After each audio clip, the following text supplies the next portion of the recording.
Hey friends, welcome back to another episode of Theology and Rob. My guest today is Miko Peled, who is an Israeli-American whose father, Matti Peled, was a famous general who served in the 1948 and 67 war with the Israel Defense Force. Miko also served 3 years with the IDF, but he is now an activist advocating for Palestinian liberation and the end to the occupation. Miko is the founder and president at Palestine House of Freedom in Washington, D.C., and he's the author of several books, including this one that I recently read called The General's Son, Journey of an Israeli in Palestine, which was an absolutely outstanding read. I could not put it down, read it cover to cover.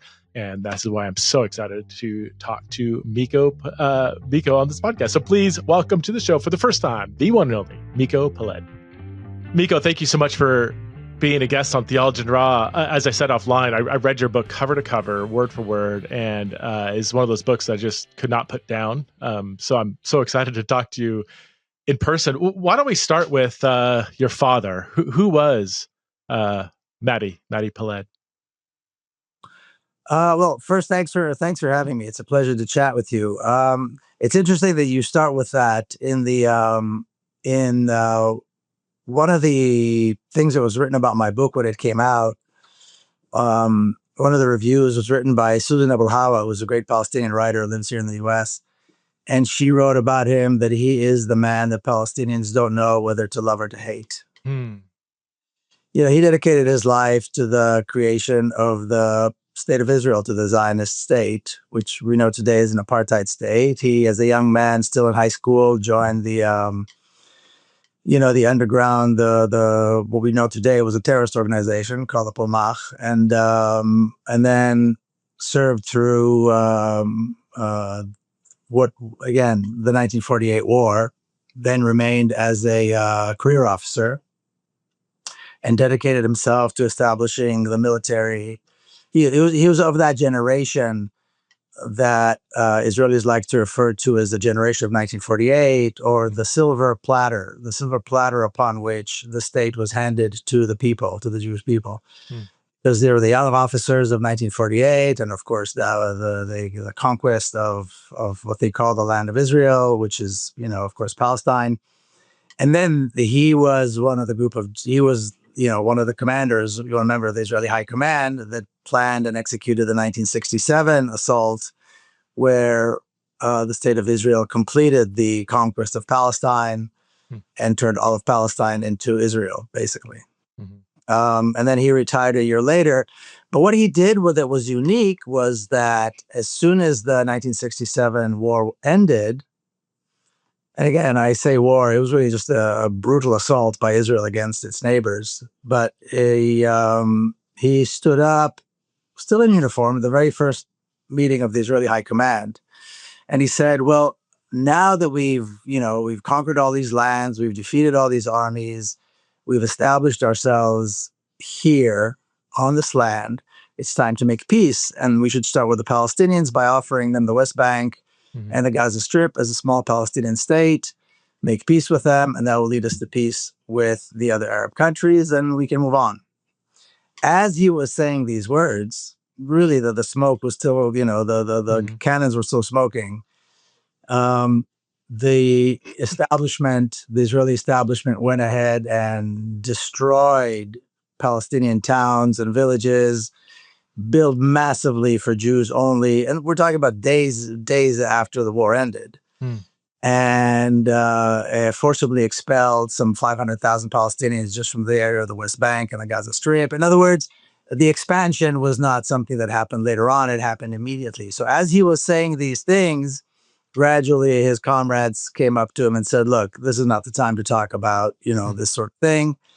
He retired a year later, had an academic career, and was a political commentator. And he dedicated his life to this idea that we know today as the two-state solution, which is really a Zionist construct that says the conquest of Palestine of 1948 is legitimate. The continued conquest, or what they call the finishing the job part of it, which is where they took the West Bank and East Jerusalem and so forth, is somehow not legitimate, should be compromised, and Palestinian rights the Palestinian right to self-determination should be respected in those areas. And he parted ways from the establishment from that point on, and for the rest of his life, that was kind of his second legacy as the man who wanted to make peace with the Palestinians. And then individually, also because of his connections, because later on he was a member of the Knesset, the Israeli House of Representatives, he would help Palestinians. People would come to him. He spoke Arabic. He was in touch with Palestinians, both within 1948, so the citizens of the state of Israel and in the West Bank, and they would come to him to help them. The land is confiscated, their son is being deported, things like that. And he would use whatever connections he had to help. And he would write regularly commentary about the need to stop the expansion of what was originally the state of Israel. But of course, we know that that didn't happen. So that was kind of the second part of his life. Today, of course, we know that that opportunity, even if it did exist, is completely gone. And the state of Israel established a single apartheid state over all of historic Palestine with exclusive rights for people like myself at the expense of Palestinians. You've used a lot of phrases that might raise some eyebrows. Why don't we start with your description of the '67 war? I grew up hearing about the war, and as I got older, hearing more about it. The popular understanding of the war is that you had all these Arab countries that were about to just crush Israel, and in a valiant act of self-defense, Israel fought back and actually won. The word miracle shows up a lot. Yeah. They named it the 6-Day War. Yeah. The war ended in 5 days. Okay. 6 days appears in the Jewish scriptures a lot in reference to the miracle of creation, because God created the world in 6 days, right? So the 6 days, in order to get people to see it as a miracle. And even secular Jews, even secular Israelis like to call it talk about it as a miracle. But what I did was, I went to the Israeli Army archives because I heard a different story from my dad, who was there, saying there was no existential threat. The claim of an existential threat came about in two parts. First, in order to get public opinion to support the war. And then to say, well, of course, it was an existential threat. All these armies were amassed to attack us. In the archives, what I found, the Israeli Army archives, were the minutes of the meetings, and I quote them, verbatim in the book, in the General's Son, where the generals are talking about, and particularly my father, there's an opportunity to attack and destroy the Arab armies at that moment because they are not prepared for war. That they're years from being prepared for war, and therefore this is the time to attack. So the word threat doesn't come up at all, except that this is something that should be, this is how it should be explained to the public. And I remember, as I was a little boy, for the fear that the Arabs were going to come and kill us all. Because that was the narrative. But in their internal conversations, they knew there was no challenge there. They knew the Arab countries, the Arab armies were ill-prepared, and there's no threat. But the word opportunity in their discussion, and this is like end of May, early June of 1967. We're talking about really close to the start of this assault. So basically what it was really an assault, once again, it wasn't the first one, an assault by this newly created state against its neighboring countries to assert themselves as the meanest bully in the neighborhood and to gain land and to gain hegemony militarily, to say we are the toughest, we are the strongest, nobody can mess with us. And they wanted to finish the job of 1948. In 1948, for internal political decisions, they decided they were going to draw these two areas in historic Palestine that were going to be left out of the Jewish state. The West Bank, which is no historical or geographical sense. It just is, the Zionists drew it. And what we know is the Gaza Strip, which was created as a concentration camp for hundreds of thousands of Palestinian refugees who were kicked out of their homes in southern Palestine. And then these young generals of 1967 did not like the fact that those parts of the country were left out. So this was an opportunity to take those, and they did. I mean, they did it very quickly. Like I said, in 5 days, all these Arab armies were destroyed. Some 18, and this is an interesting number too. About 18,000 Arab soldiers were killed during those 5 days. 600 or 700 Israeli soldiers were killed. I mean, this is not a miracle. You know what I mean? There are no miracles in these things. The Israeli military was prepared for this assault for years. They planned it. They prepared for it. And when the opportunity came, they took it, and that was it. And it was done. So that was really what the 1967 war was about. Then, of course, to glorify it and justify it, they said, well, of course, all these Arab armies wanted to destroy us, wanted to throw us into the sea. And, that narrative became very, very popular. How wow. So there's really two very different narratives around the 67 war. How popular, how widely known is the one you're describing, which, I mean, you have deeply inside information. Your dad was literally in the behind closed doors, in the planning of the entire thing. Is what you're describing, when people hear this, are they like shocked? I mean, people that live in Israel, is the more popular narrative widespread? The people who paid attention, many of my father's comrades said the same thing. There was no threat. It's ridiculous to think that there was any kind of threat. Ariel Sharon, who was of that group, and several other of the generals said, this whole story that there was some kind of an existential threat is ridiculous. But they still justified the war, the assault, because they believed in its objectives. The narrative that you describe is, of course, very widespread. So unless somebody actually read into it and studied it, or has listened to what some of these people said, or like I did, I actually went to the Israeli Army archives to read the minutes of the meetings. Wow. Yeah. Actually, minutes of the meetings and they were available. It wasn't like I had to make a particular effort. I just had to sit there and read them. And so it depends. I mean, people, the widespread narrative is the one, of course, that you're describing, the actual narrative. And this is true about 1948 as well. Right. Describing, all these Arab armies trying to destroy the small Jewish state, where in fact it was a massive, well-planned campaign of genocide and ethnic cleansing throughout all of 1948. It was a horror show.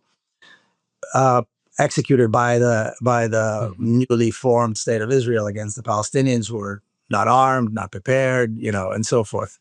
So both of these stories are there are two versions, if you will. That I mean, which version you choose to believe would have a massive effect on how you think about the current situation today. Yep. I mean, because these are fundamental, not very old, cataclysmic events that shape one's view of what's going on today, or at least in especially last few decades. I remember reading. I'm on my second reading now of Ilan Pappé's "The Ethnic Cleansing of Palestine," and he cites extensively like Ben Gurion's diary, and like you said, minutes from, he went to their archives and saw minutes from the what was going on behind the scenes, and it seems I'll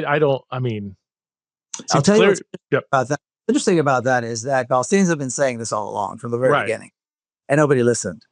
But when an Israeli historian with German roots like Ilan Pappé says it, or if a guy like me says it, then people are paying attention. When Palestinians are saying it, they must be lying. When white guys, European guys, are saying it, well, now maybe it deserves a little bit of attention.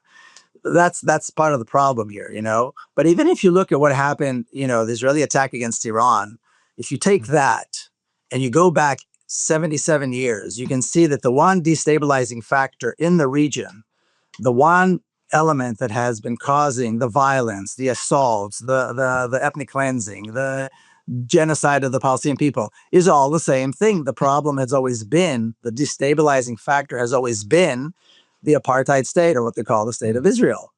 And for reasons maybe beyond understanding, maybe some people do understand, the world is invested in the obstacle to peace and stability. In other words, peace and stability in the region is possible, but it's not possible when you have a genocidal apartheid regime that is causing all this violence and causing all this chaos. I mean, the attacks against Iran could not be justified by any means, by any excuse, for anything, But that's what the state of Israel is all about. It's a kind of a Sparta. That's what they've been doing from the very beginning. I mean, couple years into the establishment of the state of Israel, they were already assaulting their neighbors regularly, constantly, almost year after year after year. And that has been the cause of the violence and the reason there hasn't been peace in the region for all these decades. I might come back to Iran because that's obviously fresh on everybody's mind right now. But I want to ask you about another term you've been using, an apartheid state. I've seen people get extremely furious, like lose their minds when people describe Israel as an apartheid state. You're from there, you've lived there, you're Israeli. How can you, is it really an apartheid state? What is that? There's two ways to answer it. First, apartheid is a well-defined crime. It's not like, it's not a question of opinion. The crime of apartheid is well-defined in international law. So if you go and you look up the crime of apartheid, look at the definition of the crime of apartheid, and Amnesty International came out with a report about 3 years ago, which outlines why it's an apartheid state. It's a very, very thorough report that took them several years to put together. It demonstrates clearly. So if you look at the definition of the crime and you look at the reality on the ground, there you have the answer. It's not a question of an opinion. There's a definition and then there's the reality. Now, I grew up in Jerusalem. I never met Palestinians. We live in entirely different neighborhoods.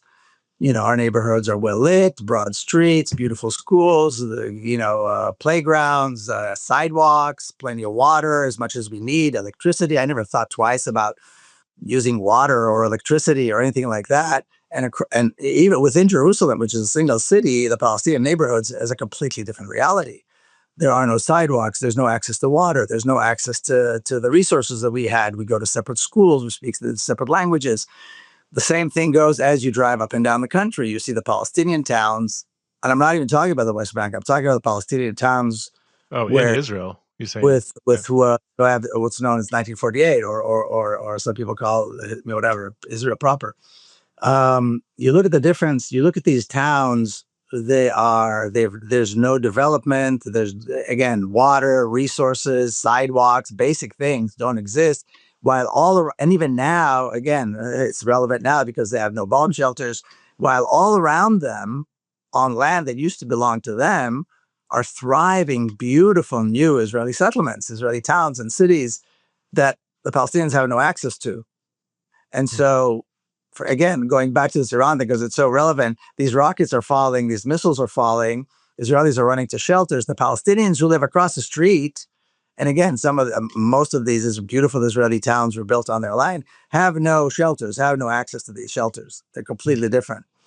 And so it's so obvious. And maybe the one thing that maybe hits home more than anything else is water. There's this, when you drive through the country, and you've probably seen this, the Israeli settlements, the Israeli towns are beautiful and green and wide roads and everything. And the Palestinians look kind of backward and dusty and just underdeveloped.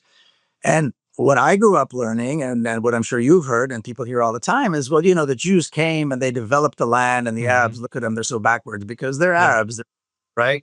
That's exactly the impression I got when I lived there in 1999 is whenever we go to an Arab city, and again, I can't remember exact quotes, but I can tell you vividly thinking, oh yeah, see, they're kind of dirty. They don't care about their stuff. Right. Look at the Jews; they're well kept, and they value their property and everything. But that dirty city, those people, not sure about.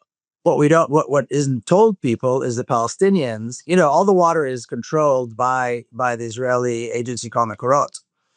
The Palestinians throughout the entire country, who make up the majority of the population, by the way, are allocated 3% of the water. Oh my God. 3% water to the majority of the population. So if you think about it, and sometimes the towns are across the street from each other, quite literally. Sometimes it's just two different neighborhoods, not even two different towns. So one side gets all the water they need and more, and the other side gets maybe 7, 8, 10 hours of running water per week. Wow. So you think about, what are you going to use the water for? You have to cook, you have to drink, you have to wash, you know what I mean? If you have some land, you need to water your crops and so on. So that in itself, if that is not, that is probably the most damning thing. Now that's why you see the differences. If Palestinians had access to the same resources, water, for example, then it would look very, very different. But that's not something that's told. That's not something that's part of the conversation. Wow. So you grew up in a military household, obviously, and you also served in the IDF. Is that correct? Yeah, I did my 3 years mandatory service. Yes. What was that like? We're told the IDF is the most moral army in the world. Is there some truth to that? Or? Yeah. Well, no, there isn't. Of course, there is. There's no such thing as a moral army, and certainly not the IDF. The IDF was built on the brutality of the ethnic cleansing of 1948, the ethnic cleansing of Palestine, and the horrific massacres, countless massacres of Palestinians that were conducted by what were at first militia, then in mid 1948 became the official army, became the IDF. So that was the founding moment of the IDF, and then they committed massacres throughout, all the years. Now, when I went in to serve, of course, I believed that it was a moral army. I believed that, we had to have an army and all that kind of stuff. And so I went in. It was 1980. And I described this in my book. The first few, I was never in combat or anything like that, but we would have to go and patrol Palestinian towns and that sort of thing. And I remember I mentioned this in the book. We were young soldiers, and we're supposed to patrol a Palestinian city, and the commander is telling us that we should march up and down the streets, and if anybody so much as looked at us, we should break every bone in their body. And they gave us batons and handcuffs. And I'm thinking, we're an infantry unit. Why are we carrying batons and handcuffs? And if we walk through a city dressed like, fully armed soldiers, everybody's going to look at us, because how would you not look at it? It's a weird sight, right? So what are we supposed to exactly do? And then later on, the last year was the Israeli invasion of Lebanon, which was made it very, very clear that, this was, which was at first supposed to be just a short incursion, 40 kilometers. But we knew right away, while the Israeli government were saying it's a 40-kilometer incursion, they were already in the outskirts of Beirut, and there was Sabra and Shatila, and there were massacres and it was the most, so the whole idea of a moral army, the whole idea was completely obliterated. And even my father at the time, because there were already protests against the war, stood up and told soldiers to refuse to enter Lebanon and serve in Lebanon, and to refuse to serve in the West Bank because of that. So that was the atmosphere. And from that point on, I knew that this whole thing was an absolute lie. You tell a story in your book, I think I dog-eared it here, about some other IDF members who would target Palestinian fishing boats with Right. no kind of independent threat. Can you talk about that? I read that over and over and over, and just thought, this cannot be true. I'm like, Miko, you have to be making that like this. I cannot believe that this actually happened, because my heart was just sank. But then you heard it from several other independent people in the military. Can you describe what I'm? Yeah. Yeah, the story you're talking about, there was a guy who was an officer in the Israeli naval commando, which are considered the most elite and so on. And we were just sitting around, and he was describing patrolling along the coast of Gaza. And then they would come across a fishing boat. They would ask the fishermen to jump in the water. They blow up the boat, and then they watch them and tell them to count to 100. And then again, until they all drowned. And he was telling the story very casually. I mean, he wasn't telling it from a place of guilt or shame or shock. He was just telling it ha ha ha, that's what we do to these Arabs. And we know, of course, now, almost 2 years into the genocide in Gaza, we know but that was, and there's a really well-known, wonderful reporter, Charles Glass, who, after I published that, wrote to me and he said he remembers seeing that as well in Lebanon. He remembers the Israeli commandos doing that to Lebanese fishermen as well, that sort of thing. But I think it's important to understand where this comes from. It comes from a deeply rooted ideology, which is called Zionism, it is supremacist ideology. It is a racist, violent, supremacist ideology. And, it was hard for me to say words like that in the beginning, because Zionism to me was something we discussed and talked about and admired my entire life. I mean, every night at the dinner table, we talked about Zionism and the state and contributing to the state and how Zionism is important for the Jewish people. So, I mean, I didn't learn about Zionism from a textbook. This was every single day in family gatherings. I had a great uncle who was a president, and another uncle who was a this. I mean, the extended family gatherings were like the who's who of the founding fathers. But then meeting Palestinians and becoming engaged and understanding, really stepping out of this very safe and clean sphere of of the oppressor, the supremacist kind of reality, into where Palestinians actually live, realizing that there is a reality there that we are not told. Obviously, the Palestinians are dangerous, that they're dirty, that they're liars, that they want to kill us all. And then I remember driving, and I described that in the book too, driving into Palestinian towns like Nazareth or Fahim, which are within, these are Israeli citizens. And I was terrified. And then nobody wanted to kill me, and people were very kind. And if I asked for directions, they went out of their way to show me. And if we went to a restaurant, everything was fine. And I met people there. And then the first trip I took by myself into a town in the West Bank, I was terrified. I was alone in a car with an Israeli license plate. I mean, anybody could tell I was an Israeli. There's no way I was going to come out alive. And then I get there, and that's not the experience at all. So the fear and the fear against the other, the sense of supremacy against the other, is nothing new. I mean, the Zionists didn't invent it, but it's very powerful, and we see it expressed every single day over the last almost 8 decades in Palestine, and that's why Palestinians are being killed, and that's why I think, by extension, the Western world doesn't care, because when white people kill brown people, people usually don't care. The world doesn't really pay attention. So you do see a strong racist thread woven throughout this whole thing. Absolutely, without any question. Yeah. You couldn't do this. This couldn't happen without racism. This could not happen without racism. There's no way a group of settlers can come into a country that belongs to somebody else and commit these horrendous crimes for almost 100 years unless there was deeply, deeply seated racism. Deeply racism.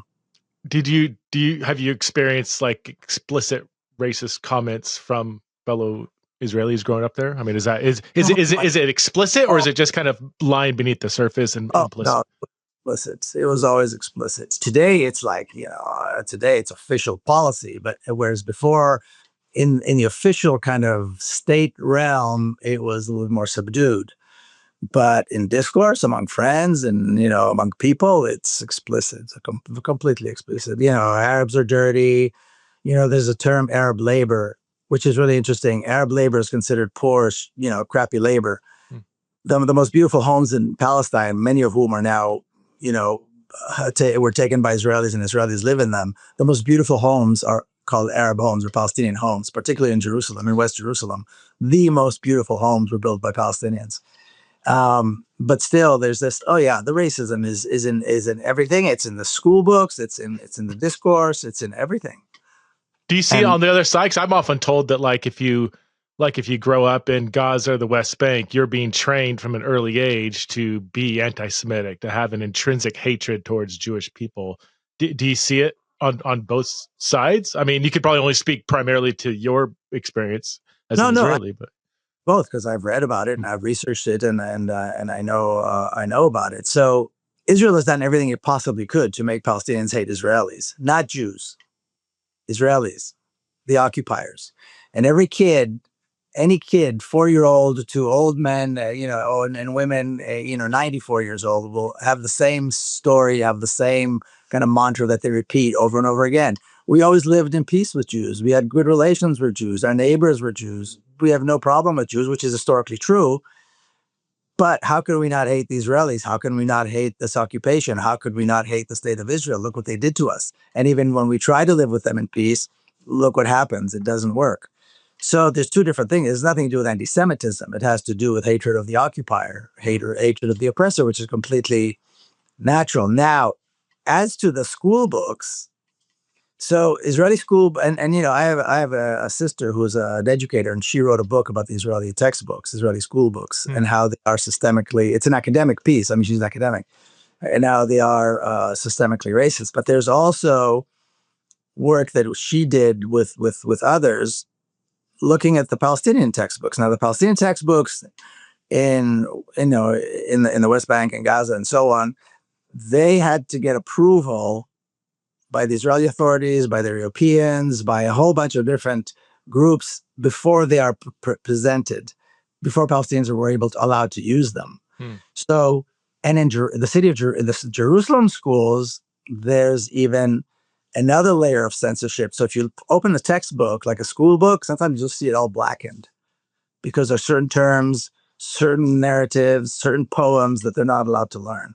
So while the Israeli textbooks don't go through any kind of scrutiny, the Palestinian textbooks go through a great deal of scrutiny. But it's not about the textbooks. I mean, if you lived under these conditions, you would hate the other side. I mean, who wouldn't? Yeah. There are people today, Jews today, who still won't go to Germany. There are Americans who hate, I mean, it's kind of the way it is. I mean, how do you not hate them? It's not about anti-Semitism, because historically Jews lived in Palestine, lived in Iraq, lived in other countries very, very well, and for millennia. This episode is brought to you by Matti Peled by Timeline. Matti Peled is the only urolithium A supplement on the market clinically proven to target the effects of age-related cellular decline. And now you can take this powerful supplement in gummy form. That's right, the first ever longevity gummies powered by Matti Peled makes it even easier to put energy into your day. Okay, so I'm turning 50 years old next year. I can't believe it. And I'm already feeling the effects of aging. I mean, our bodies simply make less energy as we get older. But now you can help recharge the batteries of your cells by taking Matti Peled's longevity gummies, which transforms cellular damage into energy. By delivering 6 times more urolithium A than a glass of pomegranate juice, the longevity gummies will increase your sustained energy, boost muscle endurance, and support faster recovery after exercise. If you want to stay strong and energized now as you age, then you have to try these Matti Peled gummies. And my friends over at Timeline are offering my listeners a free sample of the new Matti Peled gummies. Just head over to timeline.com/Theology Gummies to get started. That's timeline.com/Theology Gummies. Your cells will thank you. We actually left out a key part of your story. Your niece, who was killed by a suicide bomber. That was 2 years before I moved to Israel for a short period of time. I remember hearing about a bombing on Ben Yehuda Street, and I think that might have been your niece, because I remember going to Ben Yehuda Street and people were a little skittish, like, I don't know, this is where that bombing was. That might have been the same one, but can you tell us? Kind of a memoir. Yeah, so September the 4th, 1997, and 3 Palestinians blew themselves up and killed a bunch of Israelis and wounded many. And my niece, who was 13 years old, was killed. And so I was already living here in the U.S., but it was huge. It was very big news, because the granddaughter, my father had already passed away, but she's the granddaughter, first of all, of a famous general, but also of a man who always called for peace with the Palestinians. And now look what happened. So, I flew in immediately. The funeral was a couple of days later, and it was on the front pages of all the newspapers. It was, my sister's apartment was packed with journalists from all over the world to come to cover this thing. And she was asked, that's the question that people always ask, what about revenge, retaliation, and so on. And the first thing that my sister said was, no real mother would want to see this happen to any other mother. Don't talk to me about killing more people when a child was killed. That's not the response. And number two, she said, we hold the Israeli government responsible for this, because when you oppress people and when you kill people and when you kill their children and when you arrest their parents and when you treat Palestinians the way we've been treating Palestinians, this is what happens.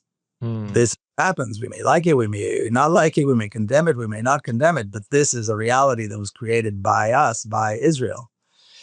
And it was interesting because Benjamin Netanyahu was prime minister at the time as well. That was his first term as prime minister.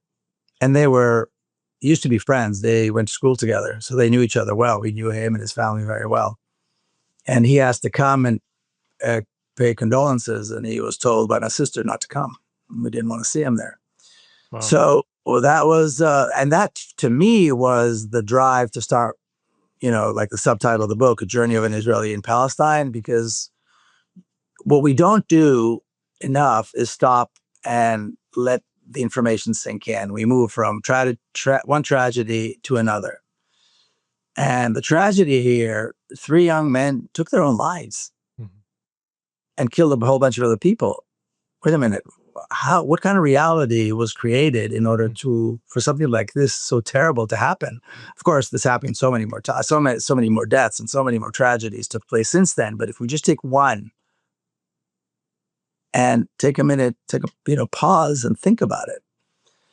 So when I came back to the U.S., I was living in the U.S. already at the time, I began to explore the possibility of meeting Palestinians. I never met Palestinians. Like I said, I grew up in Jerusalem, but you see Palestinians in the frame. They're going in and out of your frame, but you never meet Palestinians.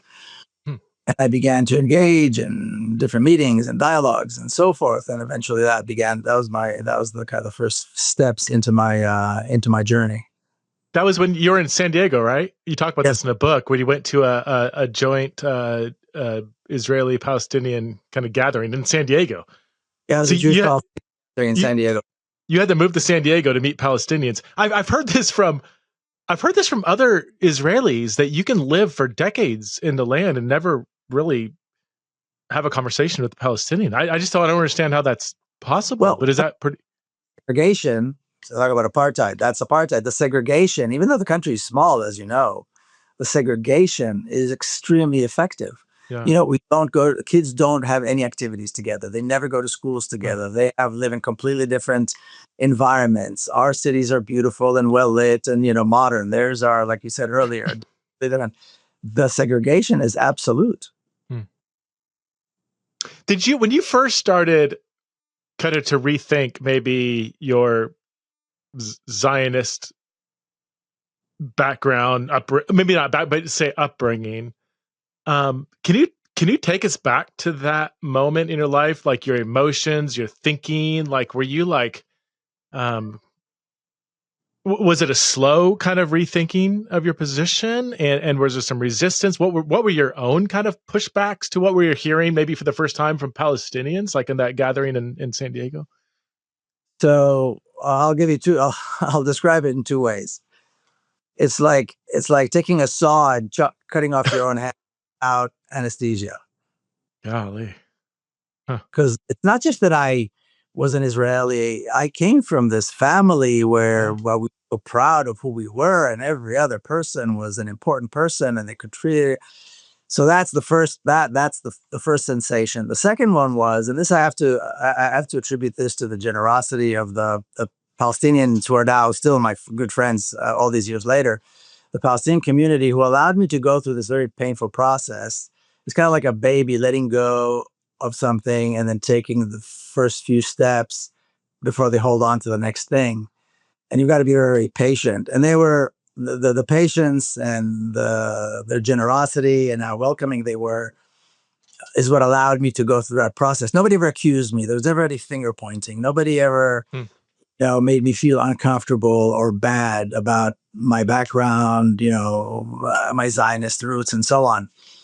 And it's that generosity and welcoming of the Palestinians. And it's not just the Palestinian friends of mine in San Diego. I experienced it in Palestine itself in my, countless visits and encounters and participating in protests and everything.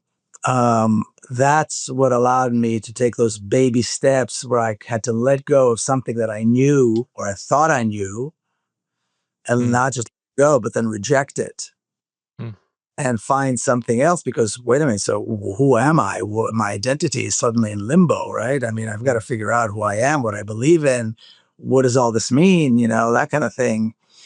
And how do I do to, and it's not about redemption so much, but what do I do to fix all these terrible things that happen? What can I do to remedy this, how do I participate? And then I learned after my book came out, I learned that because of my background, I have a voice. And so I began speaking and writing because of my background. People listened and, there was an audience. And so I used my voice and my writing to do that. Have you, so yeah, you're very vocal about your perspective, which can be dangerous, right? I mean, how has your perspective been received, in a time when, if you say anything negative about Israel, you're accused of being a Hamas supporter or an anti-Semite, or in your case, I guess, a self-hating Jew? Or I mean, how has your activism gone over the last couple decades? Well, I mean, maybe I lost some friends. There's been some serious tensions within my family, but I've gained more friends than I've lost. That's for sure. I mean, the community, the Palestine solidarity community around the world are some of the most gracious, wonderful people. I have friends, brothers and sisters in Palestine, Palestinians throughout all of Palestine, who I know and love and respect, and I would follow them into fire. And we work together very closely. In fact, we could talk about this organization that I'm running right now here in Washington, D.C. I mean, that would not be possible without their voice, without their support. And so, yes, people, it doesn't bother me, to be quite honest. It really doesn't bother me when people say these things. If someone wants to engage in a serious conversation, then of course I'm happy to do that. If somebody wants to say that I'm a self-hating this or self-hating that, I don't even know what that means. I mean, I don't hate myself. Jews. I've got many friends and activist friends who are Jews or Israelis. I mean, Ilan Pape, to name, one. So, I mean, it's ridiculous when but it's true that the vitriol is insane. I mean, the hatred and the desire to silence the voices of reason, the voices which I believe are the voices of reason, is so intense. And it's getting worse and worse and worse. There's no question. Now everything is anti-Semitic. Saying free Palestine is anti-Semitic. Saying justice is anti-Semitic. Saying river to the sea is anti-Semitic. Whoa. Anti-Semitism used to mean racism directed at Jewish people. Yeah. But it's not racism of a higher order. It's the same. It's racism is bad against everybody. It's not like being a racist against Jews is worse than being racist in general. Most people are racist across the board. But now adding this thing where if you reject Zionism in the state of Israel, and like I said earlier, Zionism is a inherently racist, supremacist ideology that established a genocidal apartheid state. And I know these words will drive people crazy, but I don't say these words lightly. If you look at the definition of these crimes and you compare them to what is happening, you'll see that it fits. So to say that criticizing a racist ideology like Zionism is somehow anti-Semitic, I mean, people have to, well, they lost their minds. I mean, it makes absolutely no sense. Right? I mean, it makes absolutely no freaking sense. Racism is racism. We should reject all forms of racism. They are all equally, should be rejected. There should be zero tolerance to all forms of racism, period. But they've created this nonsense where, you could be accused of racism or anti-Semitism for interviewing me. I mean, it's absurd. It's absolutely absurd. Yeah. It really is the dumbest thing in the world. I mean, it's like if I criticize the American government, which I do, does that make me like have a hatred towards all Americans? Like, it just doesn't make any sense. We criticize governments all over the place. We should. I mean, I think we should Yeah. absolutely be critical of governments when there's evidence to be critical, but that has nothing intrinsic to do with the ethnic makeup of the certain individuals at the top of the government or those who are kind of supporting a certain ideology that is problematic. What are some of the common critiques you get when you're speaking? Do people think like, oh, you're just believing Hamas propaganda, or what about this? What about like what are some of the common things that come up over and over and over that you find yourself having to respond to when you share your perspective? Um, yeah, the question is, yeah, what about Hamas, or what Yeah, about, you know, they lost the wars, and so too bad. I mean, I don't know. Usually the questions coming to the side are so ridiculous. I mean, what about Hamas? I mean, I don't know what to say about that. It's one organization of many that the Palestinians voted for. It's a resistance organization that is resisting, and it was only created because of the occupation of the Palestinian people and the killing and the oppression of the Palestinian people. If that didn't exist, if that reality didn't exist, there would be no Hamas. Why right. is there? Why do resistance organizations come up in resistance to oppression, in resistance to the killing of the people? So if we don't like Hamas and we don't like the resistance and we don't like armed resistance and we don't like this, that, and the other, let's solve the problem. Let's Yeah. end the occupation. Let's create a real democracy with equal rights on all of historic Palestine. Let's allow the refugees to go back to their homes, and then there will be no problem. The problem is not the response to the problem. Not the response is the problem. The problem is that there exists an inherently racist genocidal regime that has taken over Palestine. That is the problem. And that's why Mm-hmm. you have resistance. That's why you have Hamas and this, that, and all these other organizations. Hmm. So you use, okay, so one more word, genocide. Uh do you believe that what is going on now is a genocide? Obviously you do. You've said the word. But it's not a How? question. It's not a question of belief. I mean, the genocide was a crime that was defined after World War II by Raphael Lemkin, and it was accepted, right? 1949, I believe. It was accepted as a crime. The definition of the crime of genocide is very clear. All you have to do is you take that definition and you compare it to what is taking place in Palestine over the last 77 years, and particularly in Gaza over the last almost 2 years. And you see for yourself. In fact, what's happening in Gaza now exceeds, I don't think the crime of genocide and crimes against humanity, these were crimes that were defined after World War II, after the Holocaust, when the world felt that we needed to define these crimes, and we needed to hold governments accountable for crimes like that were so horrific. And so I don't think they envisioned anything as horrifying as what is taking place in Gaza now. The starvation, the people dying of dehydration, children dying of simple infections because there's no soap. Soap is not allowed to enter. While a minute away by car out of this death camp that is called the Gaza Strip, resources are abundant. Palestine is a rich country. There's water, there's food, there's medicine, there's hospitals. But Palestinians in this concentration camp are prohibited from accessing these resources. Mhm. So people talk about, yeah, well, they should allow more trucks. They're not allowing trucks. They don't need trucks. After World War II, Jews in concentration camps, Jews and others in concentration camps didn't need aid. I mean, they needed aid too, but they need to be liberated, right? Palestinians need to be liberated. The Gaza concentration camp has to be liberated so that the people can have access to the rest of the country, to the abundance that exists there. But there's no question that if you look at the definition of the crime of genocide, and again, these are not words that should be thrown Yeah. without thinking.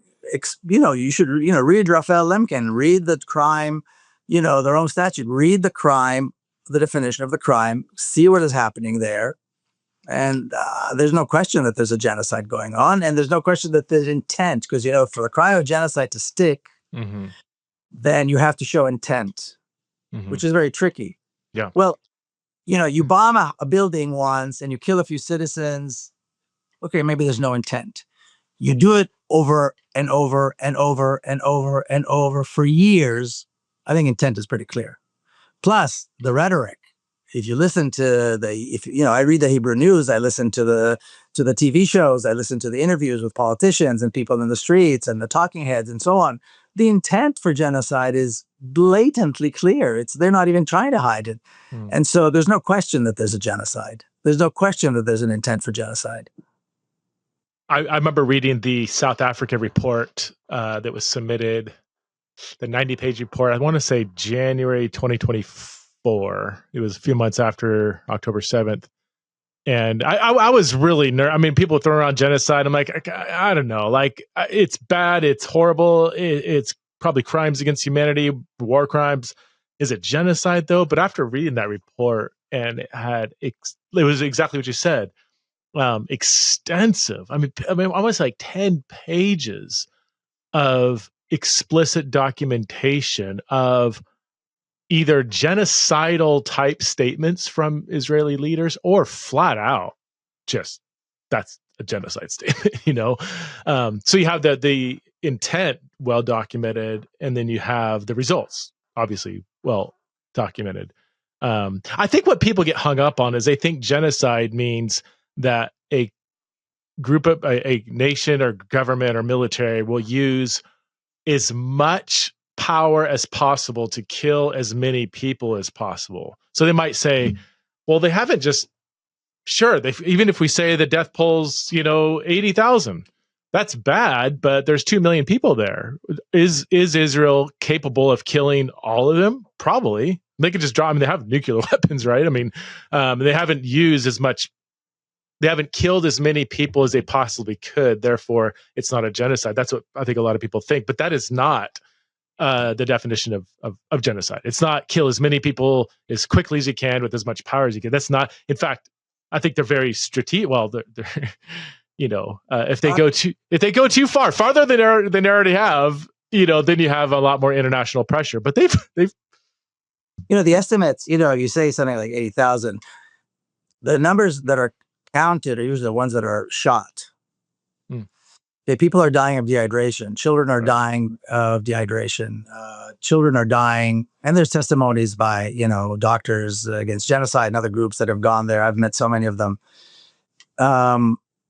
What do they say? The doctors. What kind of testimonies are coming out from the doctors that are in Gaza? Well, first of all, they have no equipment. They're not allowed to bring in any equipment with them. They're not even allowed to bring in hand soap. Now, imagine a doctor conducting surgery without hand soap. That's going to create an infection. So you can treat the wound. The patient is going to die of infection. And that happens all the time. Children are dying of simple infections. There's one nurse, a wonderful nurse, Nurse Lana, who speaks. She's all over the place. She describes her first time going in. So she's treating a patient.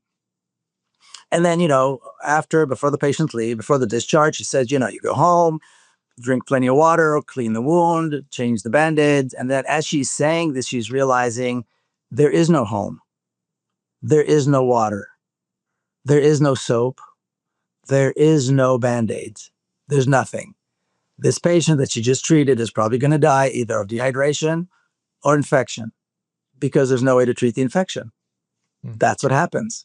And we're talking about tens of thousands of people who are dying every single day just from that, just from simple infections. And what makes it worse again is that 5 minutes away, on the other side of this concentration camp, on the other side of the fence, you have everything. I mean, there's an abundance. Open the fence, let people but it's cheaper to let people die of infection. It's cheaper to let people die of dehydration, of starvation, than to shoot them. So it is strategic. It's horrifyingly cruel, and it's strategic. Yeah, they're bombing and killing nonstop. Now they're killing people in these food collection areas, like fish in a barrel, 100, 150 a day. But it is very, very strategic. It is very well calculated, and this doesn't count people that are being killed in the West Bank. Palestinians are being killed inside 1948. I mean, the death toll of Palestinians per day is beyond belief. Now you multiply that by all these years, and it's insane. There's no question that there's a genocide going on. It's horrifying. And like I said, I don't know that the people who define the crime of genocide imagined a cruelty so horrific, even though they wrote this based on the experience of the Holocaust. What do you think is going to happen? Where does this end? I mean, again, the international pressure continues to mount. I mean, if you just go outside of America, and maybe a couple, the UK to some extent, although it's much more mixed there, maybe Germany. I mean, the international community is horrified at what's going on.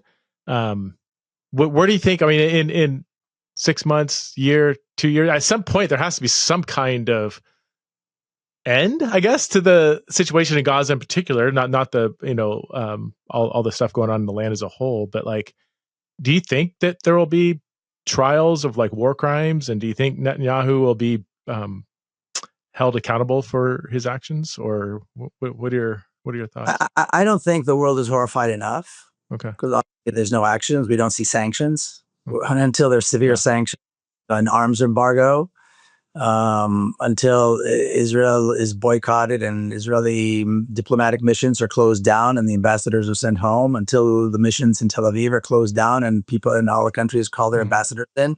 Until that happens, nothing's going to change.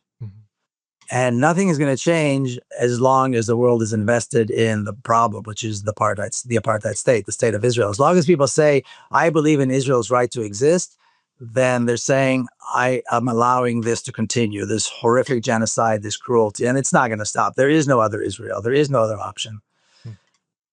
What we stand for here at Palestine House of Freedom, and as we're an educational nonprofit, but the message that we're educating for is that the peace and stability and democracy and human rights that we're seeking is glaring at us. It's looking right at us, but it's beyond the apartheid state. The apartheid state has to be dismantled. There have to be severe sanctions. Israel has to be boycotted. They have to be kicked out of the Olympics and FIFA. And it's the same that was done with apartheid South Africa back in the day. That's what brings it down. And they have to be brought to their knees. And the apartheid state has to be replaced with a free democratic Palestine on all of historic Palestine with equal rights. There is no magic trick. The world has to stand up and do this. And until we as constituents demand of our governments to do this, it's not going to happen. It doesn't come top down. It comes bottom up. And we're not there yet. We're not even close to being there yet, even though there's millions in the streets and people are protesting and writing against it and calling it genocide. We're nowhere near the end.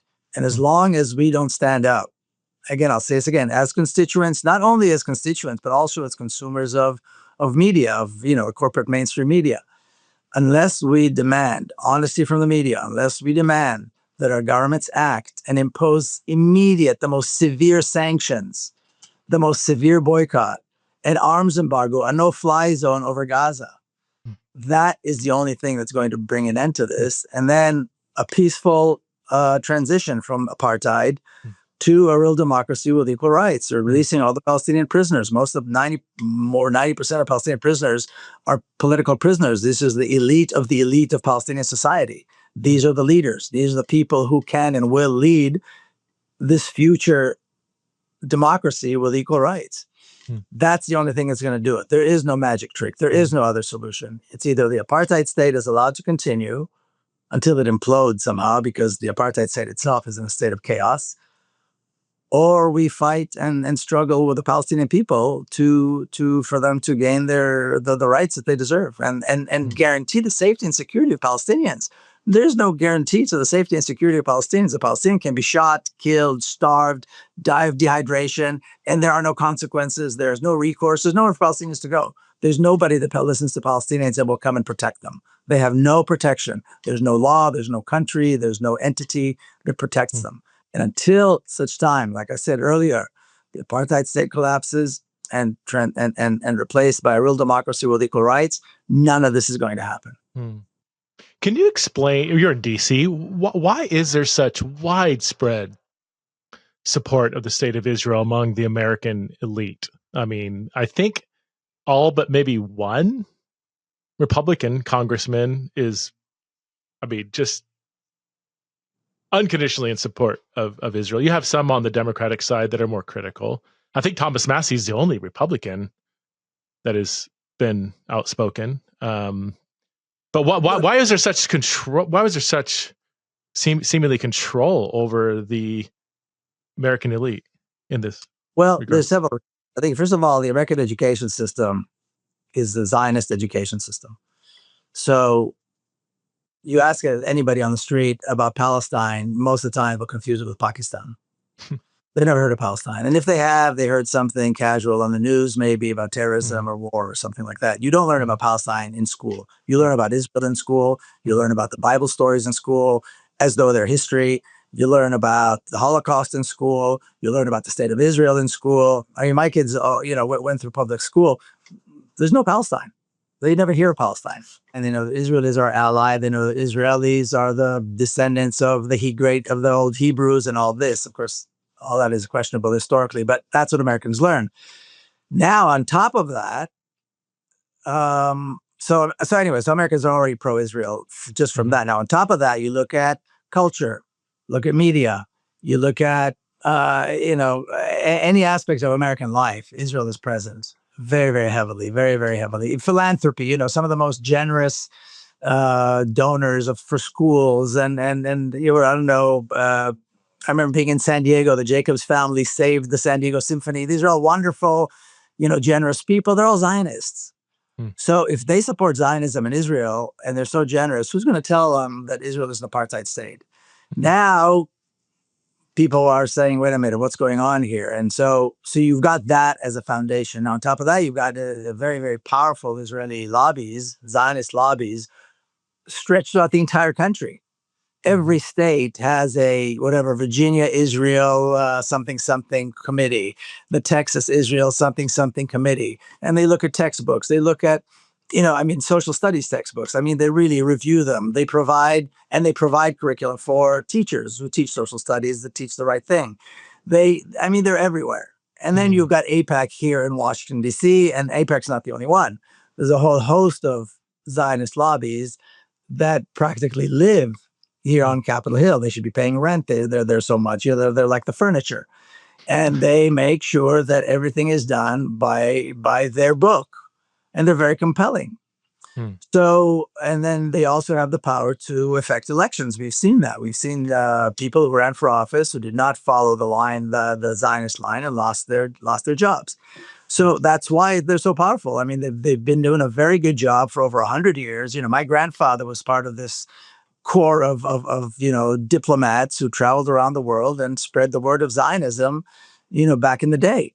And then he lived. They were in New York before the state of Israel. He was part of the delegation to the UN and so on. So these people are invested, have invested heavily in planning, in strategizing, in raising money to get their point across, and they're very successful. That's why we have this massive support. I read John Mersheimer's book, The Israel Lobby, a while back. It was one of the most disturbing books I've read in the last 5 years, I think. Extremely well documented, and he got, of course, massively attacked for writing it. But one more question, Miko, and then I'll let you go. I thank you for the generosity of your time. What's you're not a religious person, right? Or at least you're not like a Christian. I'm not a religious person. I would love to know your outsider's perspective on the massive evangelical Christian support of Zionism. How do you feel about that? I think it's terrible. I think it's an aberration of Christianity. It's an aberration of faith. I don't understand it. I can't understand it. Mm-hmm. When somebody can say to me that what is happening in Gaza is somehow there's a God out there that thinks it's okay, that supporting apartheid and racism is somehow okay, that's that God promised people the land, and that's a reason for creating an apartheid state. None of it makes sense to me. And I don't even know how it makes sense to people of faith. I know of people of faith, of deep faith, of all faiths, Jews and Christians and Muslims and others who are deeply, deeply religious people who find this abhorrent, who find this, just completely inexplicable and inexcusable. Mm-hmm. That to use faith in order to allow this horror to continue. But I also say it's not the first time that faith was used for people to do terrible things, So I can't understand it. I can't explain it. I think it's based largely on a lot of lies. I think a lot of the claims made by religious But people like that, including Zionists, in other words, Christian and Jewish Zionists, are lies, and I can't understand it one bit. Hmm. Hmm. And I wouldn't even know how to argue with it. If somebody believes that this is okay because God somehow sanctions it, I wouldn't even know what to say. If you believe there's a God that sanctions this, I don't know how to argue with you. It was the air I breathed for most of my life. And I would say, after I got theologically educated, I began to see like, oh, theologically, this doesn't really work. Like, it's not, you can't draw a straight line from God's promises to Abraham to even like Israel in the first century. Like, it just theologically doesn't work. But in my evangelical Zionist kind of broadly speaking upbringing, I think there's kind of more I would say three forms. One, there's a sophisticated theological argument that I think is just wrong, but at least it's like they're wrestling with it theologically. Then there's the kind of more passive, like people just reading, I see Israel in the Bible, God's people. They look at the map, there's Israel there, and they just kind of like make a connection without thinking deeply about it. And then you have Christians who might not even be theological. It's almost like more of a political Zionism. They may not even care or argue theologically. They're like, maybe it's the same Israel, maybe it's not. I don't know. All I know is this is our one democratic ally in the Middle East, and if we don't support Israel, then the entire terrorist world of terrorism is going to come rushing after America. All these narratives that are not, just not true. But yeah, so I think there's three forms of it. Either way, it is compelling. It's very compelling, and if you speak out against it, you get a lot of backlash. So, which we're going to receive on this episode. Israelis enjoy it, of course. They enjoy the benefit, they make fun of them. Yeah, they do. Like a bunch of fools. Yeah, of course. They come and they volunteer and they work on military bases and they send all this money. But Israelis thinks these guys are fools. And when Christians go to the Holy Land, they get spat on, they get treated terribly when they visit holy places. But never mind Palestinian Christians, what's happening to the Palestinian Christians. But many evangelicals believe that the Palestinian Christians are not real Christians or something. Yeah. So they try to evangelize and proselytize them. But all these, the contempt with which Zionists treat others, Muslims and Christians is if you speak the language and you hear the conversations internally, it's they don't even respect this support. They'll take it, but they have no respect for it. Miko, thank you so much for your time. Many blessings on you. So much. Could you say a quick word about your organization? Actually, I forgot to mention. Oh, of course. What is it? Yeah. So a year ago, we established Palestine House of Freedom here in Washington, D.C. We're on Capitol Hill on Pennsylvania Avenue.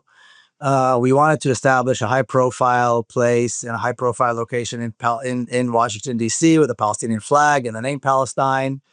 Our mission is to educate, and we're about to launch a really ambitious curriculum that will help people understand the point that I was making, which is that peace and stability and human rights are absolutely possible in the region, provided we stopped investing in the problem, in the obstacle, which is the apartheid state. And there's a huge body of knowledge of the Palestinian experience for over 100 years that is never reaching the surface.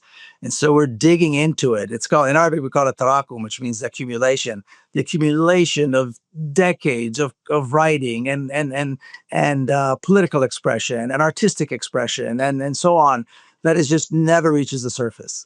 So we're digging into that, and we're translating that into a curriculum to show people what Palestine was and what Palestine can be, and what is the obstacle to peace and stability that we all want to see so badly. So that's what we're about. We have events here all the time. PalestineHouseOfFreedom.org is the website. We're on social media. Please follow us.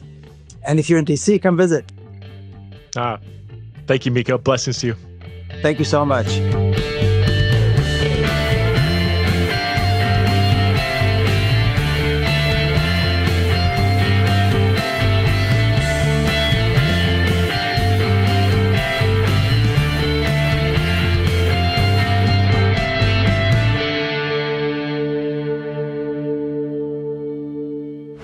This show is part of the Converge Podcast Network.